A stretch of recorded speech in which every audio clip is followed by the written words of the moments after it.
Good everyone, welcome again to POK Experience. I have with me here Tijo. Tijo is an amazing person.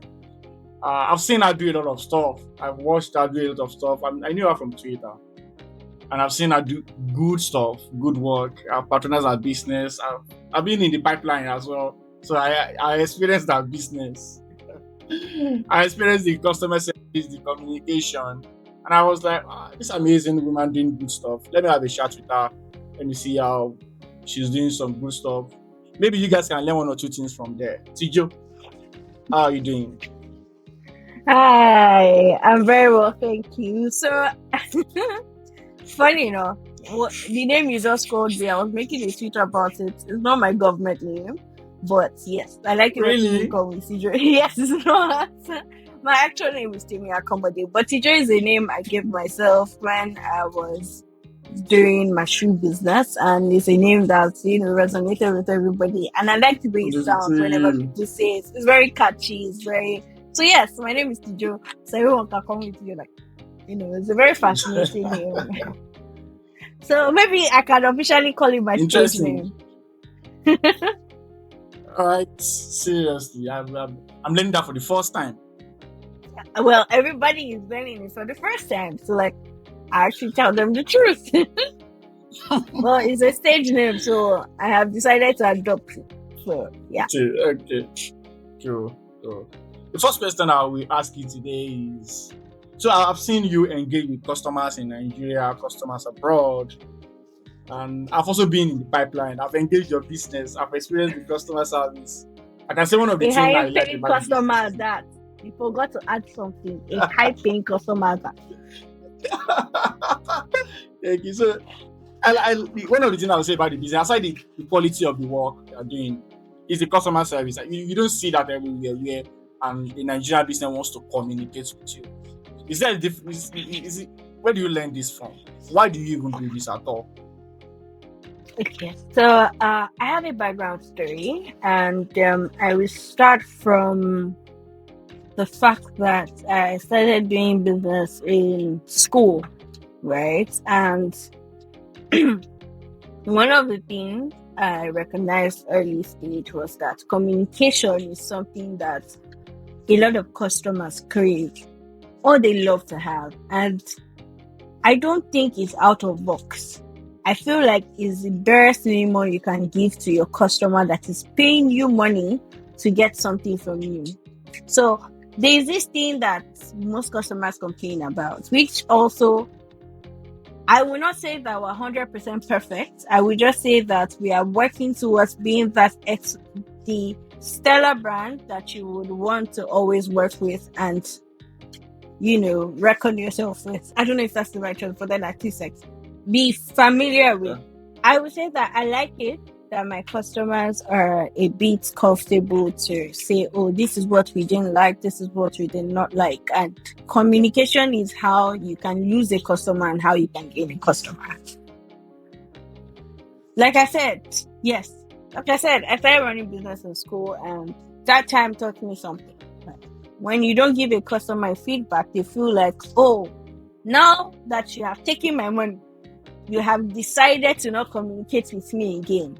It is wrong. I would say I say it a lot. Yeah, it's wrong. It's not something that you should be doing. It's not something that is ethical. It's something that you should not even be doing at all, because most people do not understand that communication is what keeps your customers. Oh, I ordered from this brand, and throughout every step of the way, they were communicating with me. They were asking me what I thought. They didn't just use their head to decide to. So I deal with people. I deal with people's clothing. We don't have a color. I call you. We call you to say, oh, your color is currently not available. I just don't fix something into your package and think for you.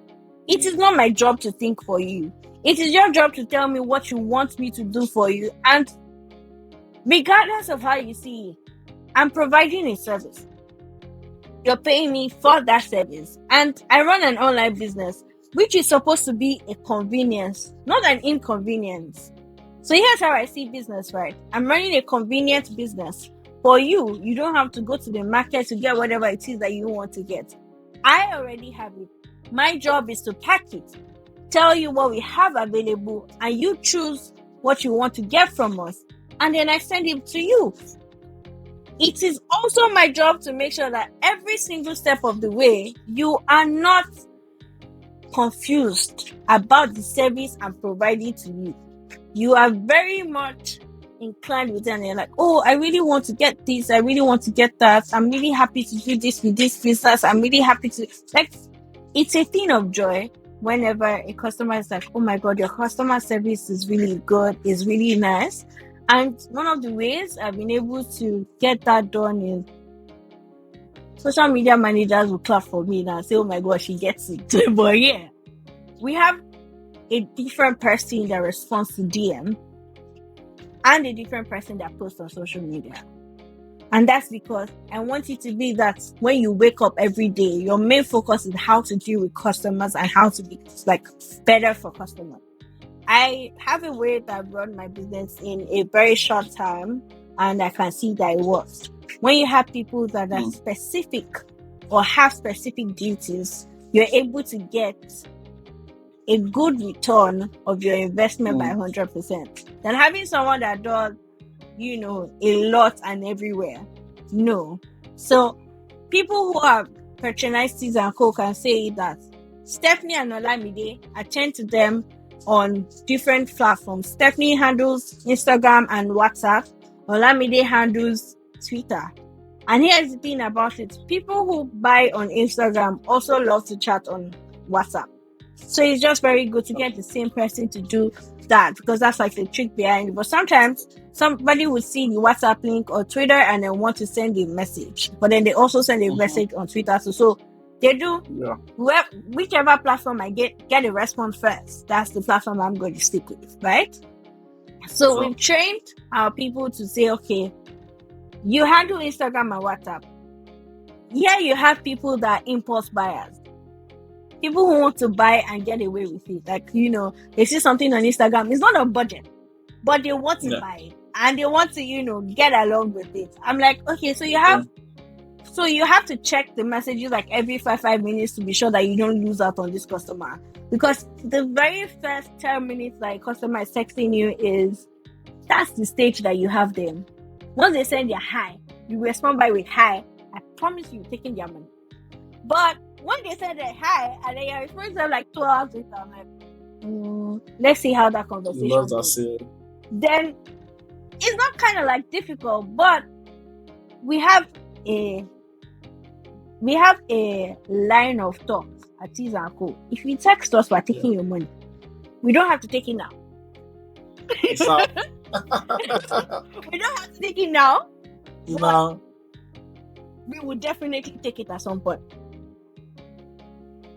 And you do that via communication? We do that via communication. We understand that communication is the best way to get things done and forward. Like, we do that via communication. Like, communication is very solid. We understand what it means to communicate with you at every point in time. So yes, it's a thing that most people do not understand. Neither do they think, or they just say, oh my god, I eventually bought stuff from your brand. And I'm like, I know. Because if you don't buy from me now, I posted a tweet one time and I was like, oh, we're very patient to acquire customers. Because here's the trick. There are some customers that, I read a lot. So there's a book called Psychology of Selling, which I think everybody should read, because you're able to. So there are certain customers that they already know what they are getting from your store. They know what they want to get. They're coming to your store to get it. There are certain customers who don't know what they want to get from you, and then you have to, tell them what you have in store, the offers, blah blah blah blah blah. Like, they just want to spend their money. They have money to spend. They just want something that is nice to have. There are some certain customers that they are not really convinced why they should buy from you, and you have to do the conviction. Like, They are named for it, but I'm pretty clear. Like, and there are certain customers that they are not interested. So just don't bother. And we spend a lot of time speaking to uninterested buyers than we spend a lot of time actually working with the interested buyers. And I know we want to convince everybody. So what I do is I tell my people, if you see a trait that the customer wants to buy, you would actually know, because they come in, they're very precise. And then you have 10 messages. You can see precise buyers are like 3.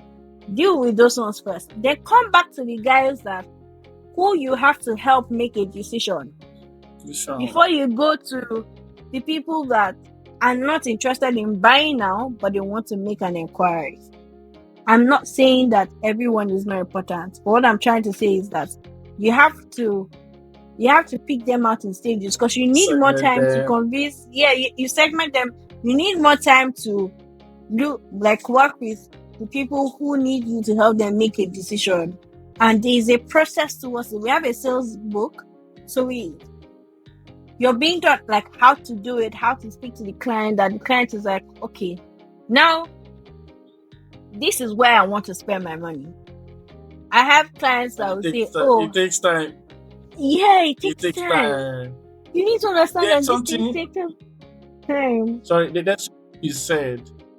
Actually, I want to emphasize on. You said you're in the business of convenience.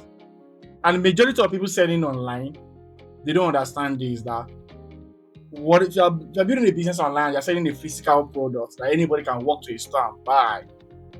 The product is not what you're selling, it is convenience. And you've been able to act that. I don't know if you want to emphasize on that. Okay, so when I say you're starting a business, you're doing a business of convenience, I mean that not everyone wants to go to a physical store to buy. But they would certainly love that if you're going to buy from a reputable store online, the least that you're doing is to make the shopping experience less stressful and easy for them to work with. And so, I mean, you go to a store, you have to try on the clothes to know whether it's your size. You have to do like a lot of testing and all of that. You have to start doing price bargain points. When they can sit online, sit on their couch and shop via their mobile phones.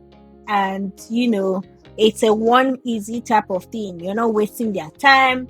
Okay, so I need 5 pairs of shirts or something. All I just need to do is to go on my phone, look for vendors that sell, and get those vendors to deliver to me. Now, if I'm texting 2 vendors and one particular vendor is interested in communicating to me and making sure that I get the best purchase, I'm going to go ahead with that business. That the vendor that is just giving me responses like she doesn't need my sale. So,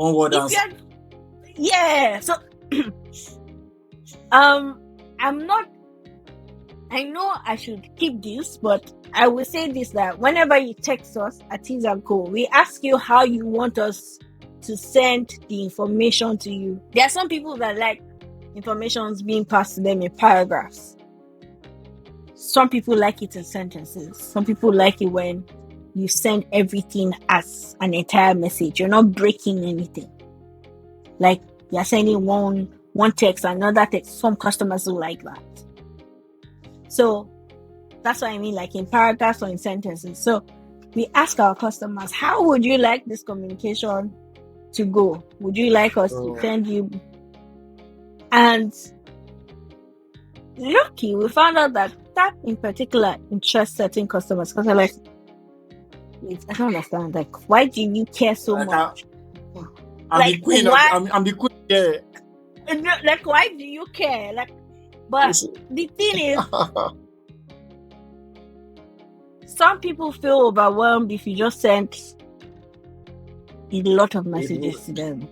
Yeah. It is not my job to do that. I understand somebody say, oh, but it's not your job to do that. Yeah, your job is to sell to people. But like I said, I run a business of convenience. If I cannot take an extra mile and be sure that this is exactly how you want me to communicate with you. There is no how I'm going to, get you to be a customer and then put you on my tab. And then the next time you're speaking around, you're like, oh my God, I bought stuff from this particular brand. The delivery is fast. They are really good. I think you guys should get from them. They sell very good stuff. You can be everybody's favorite. But another way to stop being everybody's favorite is if you stop being the convenience store and then you start being the store that you are. So a lot of times...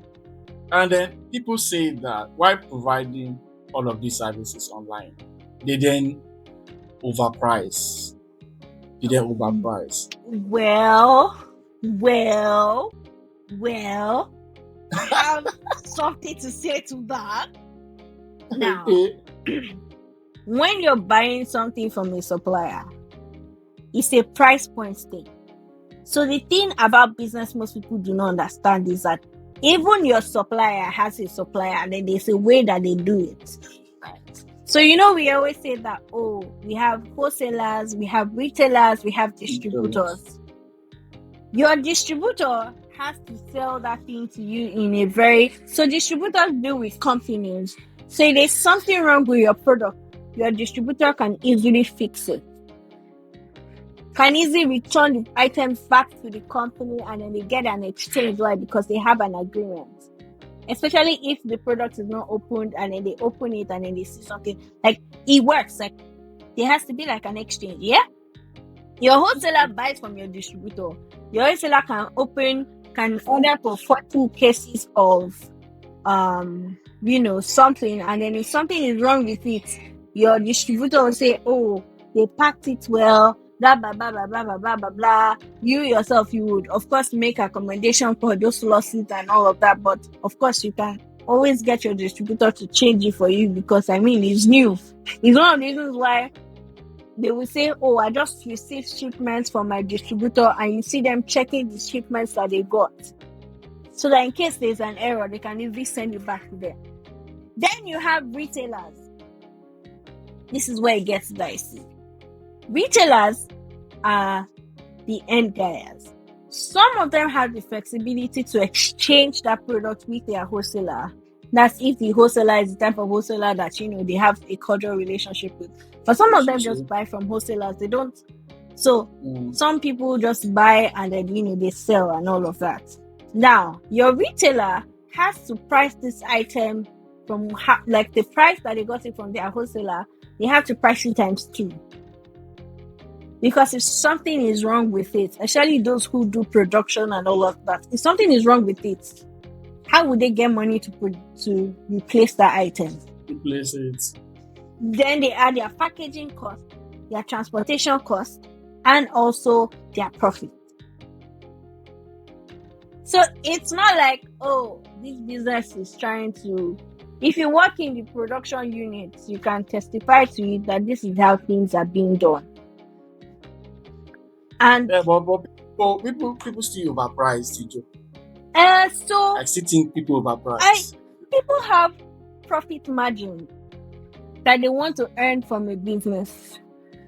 We have different goals. People have profit margins. Like, for instance, some people run a business that their profit margin has to be in between 40 to 45% for them to actually break even or make good profits. Not that your profit is not just like going into this, like the company's pocket. Your profit goes into operation cost. How do you then set a fair price? There's gross profit and then there's net profit. Yeah. What people think is their net profit is not their net profit. Because by the time you're done paying staff, doing all of that, then it was. Okay, so I can't be paying rental of 50 million naira per year at a store in Lekki. Let's assume, and you are expecting me to sell my products at 3,000, 5,000. It's not possible. How would I make back my rent? How would I pay for life? So a lot of these things go into your costing. So whenever people say, or customer, or some people are like, oh, it's overpriced. It's not an overpriced type of thing.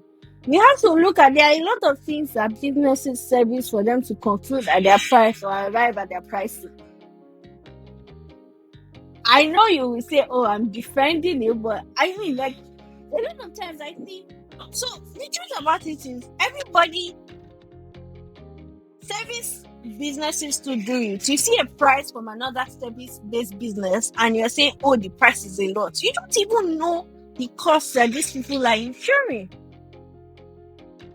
Okay. Yeah. I watch Shark Tank a lot, and when you watch a couple of series and then you see some of these businesses, like the investors ask you a question, like, that is your profit. What is your net profit? That's why I said there's a difference between gross profit and net profit. And gross profit is before you remove operating costs and all of that. The net profit is the actual money that you earn. And if your net profit is small, they begin to ask you questions. If you're making so much money, what exactly are you spending your money on? Is it that the money is not enough, or you have to cut some operating costs out and all of those things? That's how it is. So you can't just say, oh, this business is charging me a lot of money, blah, blah, blah, blah, blah. No, you can't say that. Sorry, I'm using blah, blah, but like, you can't say that. I want to put you on the spot. Okay. A lot of you do it, so I'm waiting. Yeah, does gender play a role in good customer service? Does it? I don't explain what you mean by that. The gender of the customer service person.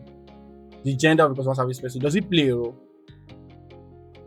in No, how it doesn't. good service? I think it does. Why do you think it does?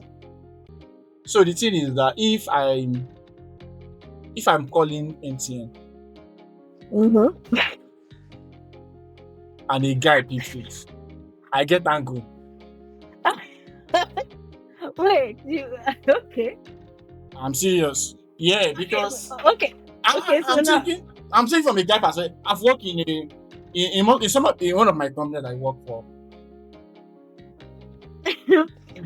So female customer service people and sales people outperform the guys somehow. They just outperform the guys. I don't know. Maybe it's the soothing voice that women have or something. I'm taking the place a role. Your customer service people, they are women, right? They're not guys. I know. That's why you're doing it. I have a guy and I have a female person on the team. So I would say that that does not play a role, right? No, maybe because they don't call the customers, or the customers just don't get to really hear their voice on certain occasions. Yes. But to some very large extent, right, it doesn't, because like I said, so there's this thing they call shadowing. If you train your people to actually work together and they shadow each other in the sales team, they are able to actually kind of have the same communication style. This is where you have a sales playbook and then everything looks the same, except it is an issue. But so you the founder kind of systemize the whole thing, right? Yes. So you have to. That's where systems come into place. So it's one of those things that you have to do as an early. So you the founder must be good at. You must be good at turning those things to systems. Yes, you have to create systems, and the best way to Tara wrote a book. Yes, Tara, House of Tara. She wrote a book, Building Beyond You. And one of the things that she spoke about is building systems that would outlive you. Is why companies have SOPs, they have handbooks, they have sales playbooks, they have a lot of things that governs and, versus how they do stuff. And it is one of those things that makes a business thrive. I can categorically say that if I'm okay, today I'm not feeling fine, I need to get some rest, the team will carry on without me. In fact, I do not train the next hire. The current hire trains the next hire before they leave. I think that is how it's supposed to be. But for small businesses, due to lack of funds, that might not be possible. But then, at least there should be a way that if it's just you, before you bring people on board, there has to be a system of how you do things. You have to have records, not scattered records. There has to be a documented system, not just a system. So you have to put everything down. So your standard operating procedures, that's your SOP. What, like, from the moment the customer the moment the customer buys from you to delivery point, you have to document it. It has to be on record. Because these things are what help businesses grow. If you don't have that, then it's like you are just doing stuff. You're playing, Abby. So yeah, so I believe in system than which system are you most you're kind of proud of that you built? I think our sales system and our operation system.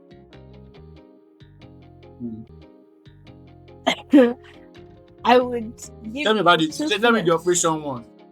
I will give you two scenarios. Okay.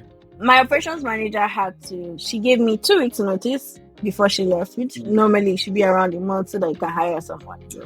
Now, we didn't get to hire the person till after her 2 weeks was over and it was long.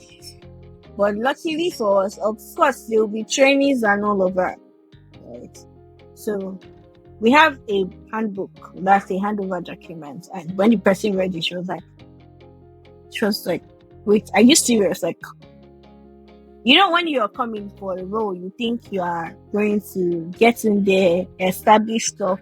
And I said, I hope you didn't find anything too difficult. And he said, wow, this is a very interesting business to work with.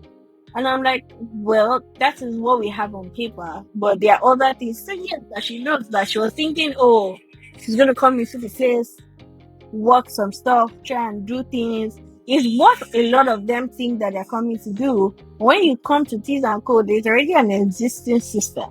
So, yeah. In fact, the same thing for customer sales representative. When they come, we're like, oh, okay, we have a sales framework, we're going to send it to you. Although, yes, we have to train you first so that you get accustomed to how we do stuff, how the culture is being done. But there's a template for you to follow through. There's a template for you. You the founder, you have to do these things first, Abby. Yes, I had to. And I had to see what works. So if I see that in a very short period of time, the amount of sales we're recording is not so much, I go back, I respond to customers, I see a trait in what that's why I said that question came out from how would you like to be responded to. It's easy for you to write up something and give it to people because you're not the one using it. So I do a test run every 6 months. Okay. I go back. I handle operations for like a day. Something happened one time. I had an operations manager who was in school and she was not around. And by the time I was working on everything, I seen that this is very confusing. This is not the system I built. So why is it like this? So if you are always in tune, I would say do it like quarterly. See how messages are being responded to, see how things are being done. It's how we've been able to build a successful business at Tijo and Co. Like every it's not, I think the light went off or something. Every quarter, I check the messages. In fact, every week I check the messages. I make a call to the CSR team. Okay, so what are your customers saying? What reports do you have for me? What are their complaints? Like what are the issues that you are facing?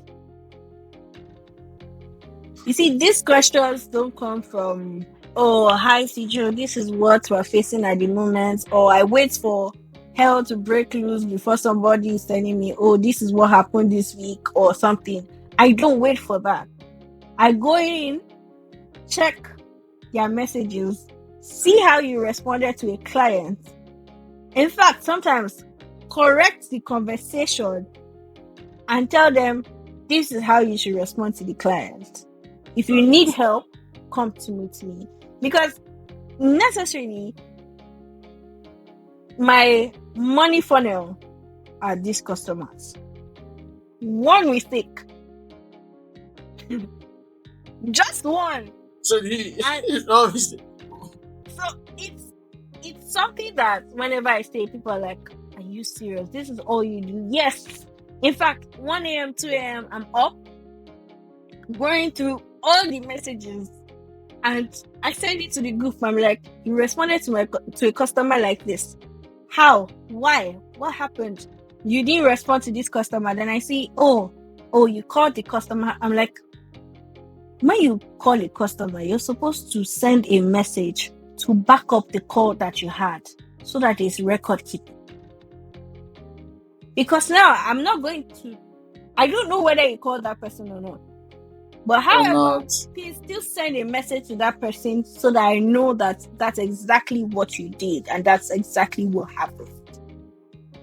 You are dealing with people, so you have to be on record. You have to make sure that you are very articulate. You have to make sure that nothing is missing. In fact, you need to run a system whereby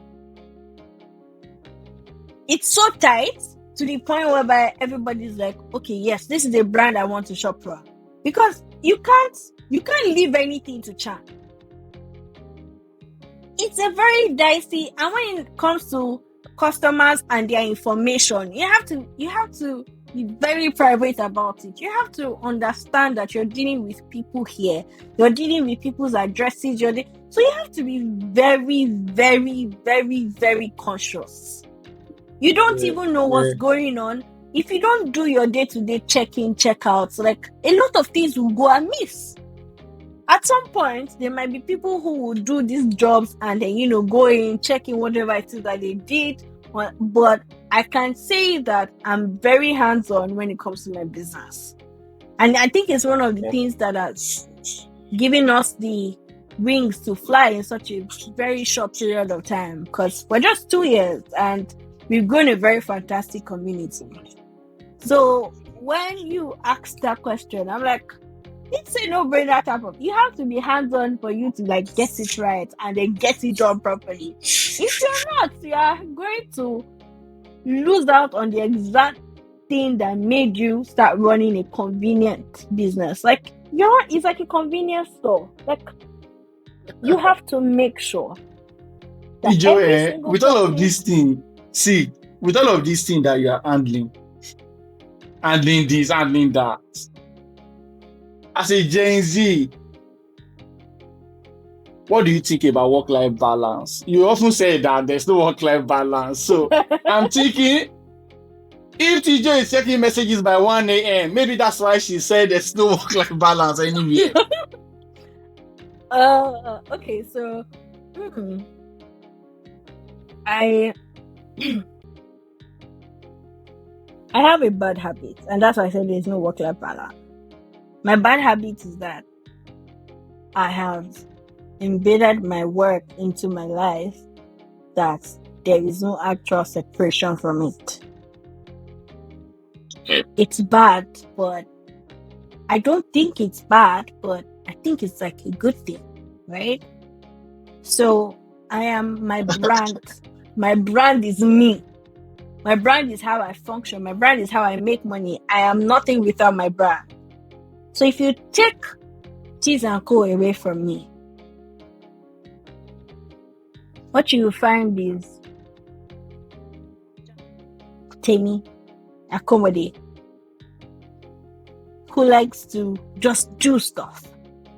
But when I say it's a myth, I mean really for the stage where I am at in business, I don't think I should be focused on work-life balance. I should get some rest. I should sleep on time. Well, many Oh, Gen Zs, they always say work-life balance is important. They need to go and have fun. yeah, well, I have fun.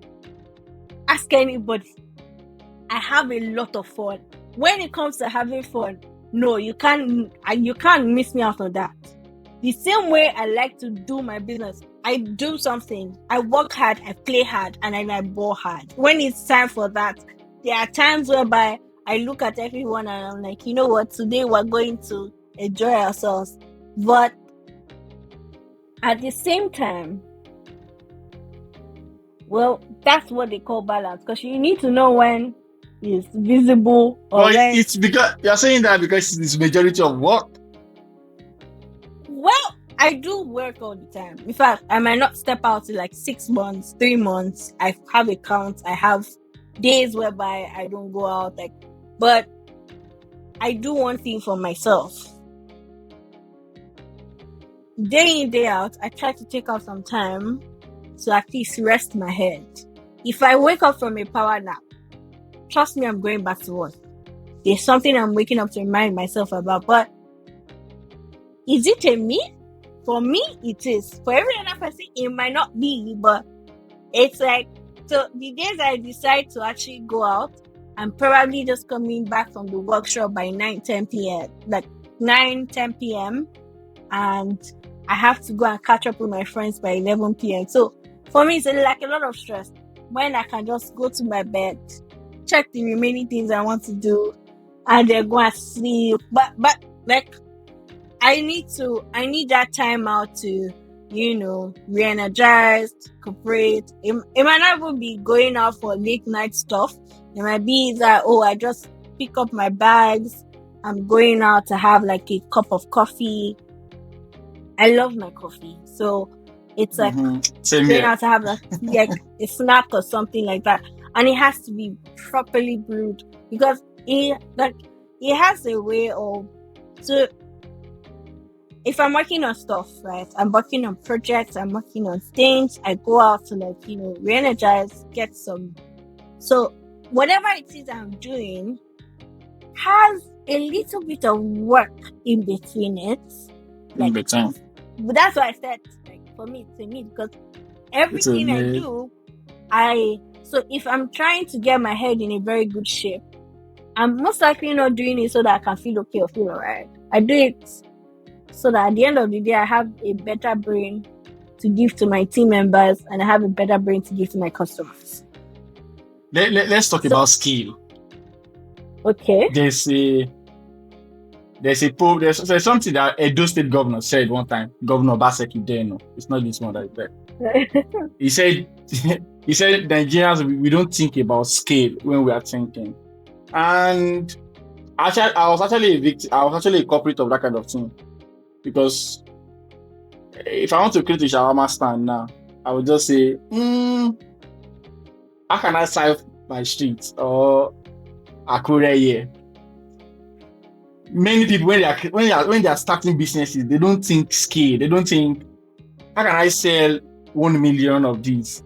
How can I bring this to this particular level? It's always, how can I serve my Lagos State? My cake, how can I serve it to those? How can I sell it in just Ibadan alone? And I think this often affects the way we think about processes, the way we think about products, the way we think about the quality of everything. So, how are you envisioning scale of Tis & Co, for example? How are you passing on a vision? How is the vision growing on a daily basis? Like, to you, while you started from just a tweet, and this is where you are now, have you seen a lot of factors that have influenced you to now start thinking like, okay, maybe this can even be a big African thing. Oh, maybe this can even become a big fashion brand tomorrow. So skill for me is where you have a concrete business plan. No business can actually survive without a business plan. You need to have a 2-year plan, you need to have a 5-year plan, you need to have a 10-year business plan. And it's one of the things I've learned when it comes to scaling. And note that your business might not achieve all of those milestones, but is quite possible that you do at least 70 to 80% of it, right? So here's how I think about scale. Scale is something that would of course happen, but when you work in my field, you need to think about scale as regards like how long you can keep it on for. So I work in a turnover business. Scale for me at some point is not just having a physical store. My plan is to have warehouses in like different states. And like states that I can make delivery faster. Yes, so states that can connect to other states. Understand? Like now, for instance, if you say you want to have a store in Abuja, it's easier for your store in Abuja to do shipping to like the states that like Kano, yes, Nasarawa. all those states. Like it's easier for you to. Then if you say okay, you want to have a store in Port Harcourt, right? I'm saying like the points whereby I want to have a store at some point, right? So I'm looking at just 3 locations that can service these other states. And I'm looking at us scaling through Africa, scaling through, European countries and American countries. Like, the US, for instance, is a very good place for you to start because when you do my type of business in the US, then you're able to make very good money at best. And because there's always demand, people would always wear clothes. That's one thing most people say when it comes to my line of business. But scale for me is where you have processes, where you have, a business plan, whereby year in, year out, you know what you want to achieve for the business, you know what you want to do for the business. So that's what scale is for me at Tijo. So because we have passed our second year, I would say that we're currently envisioning ourselves through our 5-year plan. I started this business from just a tweet. But one day I had to sit myself down and then I looked at the numbers and saw what we could do in just 24 months or over 24 months. And the big question here and now is, I started something I didn't mean for it to be a business. Now it's a business. How can I keep the light on? That was my first question. And keeping the lights on does not necessarily mean that, there's a building and all of that. Keeping the lights on means that we're still servicing people and we're able to do things to scale. And then what people are seeing us beyond that business that started as a tweet. You see, you can start something unintentionally and then it becomes an entire vision and dream for you to walk through. So whenever people ask me that question, for me, I'm like, this is how I see us scaling. But then at the same time, I look at the fact that I met myself in this business. It was something that I was just walking past, and I saw myself there by chance. And it has become a household thing. So now, my focus right now is, regardless of anything that happens, regardless of whatever that it is, how can I keep the lights on and scale in a bit by bit process? Like there's a process. So that's why I said we're currently working with our 5-year plan and looking at ourselves, and then as it is at Tijo & Co, we have a weekly target, we have a monthly target, we have yearly targets. Like it's crazy when I say it, but that is it. Like, so it's a no-brainer conversation about scale for us. So we're going to go beyond Nigeria. We're going to scale into African system because there is a demand in Africa, and yes, we can do it. There's a demand. Yes, because we can do it. The Indians are the ones currently running the market, right? When it comes to t-shirts in other countries. So, of course, like it's there for the taking. It's there for the taking, and like I always tell people, the more skill we have, the more money you make. And Yeah. And it is these systems that you are building yeah, that would so help that. yeah. So that's why I said you need to build a system, and then you need to have a plan. Your business has to have a plan. That was the first thing I mentioned there. You have to have like a concrete business plan and visualize it. What will you say is the difficult factor when it comes to scale in Nigeria? Is it consistency of product quality, logistics, or capital? I'm sorry for laughing, but I think that those are the questions, or sorry, those are the answers to your question. You've already answered your question. But yes, we have capital, we have logistics, we have a lot of these factors. But if we're going to bring it down to what our Nigerian people will say, that you see, capital. The moment you have capital as a Nigerian business, and you have the proper network in your pocket to do stuff as a Nigerian business, I miss you can do stuff. But You know, some people say capital kills innovation. That when you have too much capital, you will not start thinking to solve problem innovatively and all.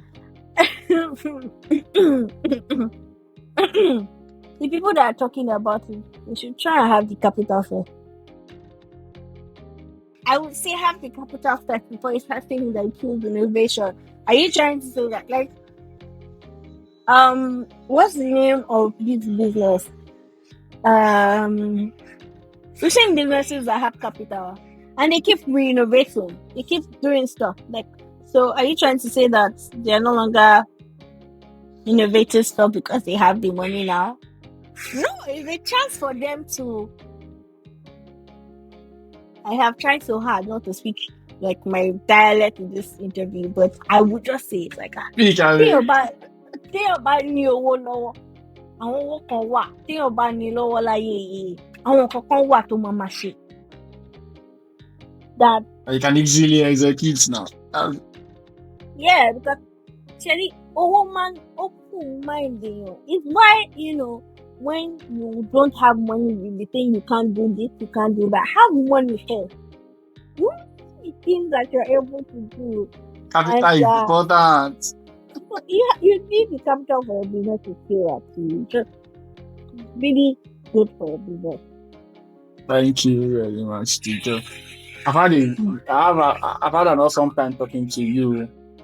I used to do trivia at the end of my show. So I will mention something, and then you tell me the one you like, love, or find interesting these days. For example, if I say food, you mention the name of one food. Okay. All right. Are you ready? Yes, please. Okay. Food. So for food, I like amala. Okay. Football club. I don't think I have anything I support. Anyway, phone brand. Phone brand.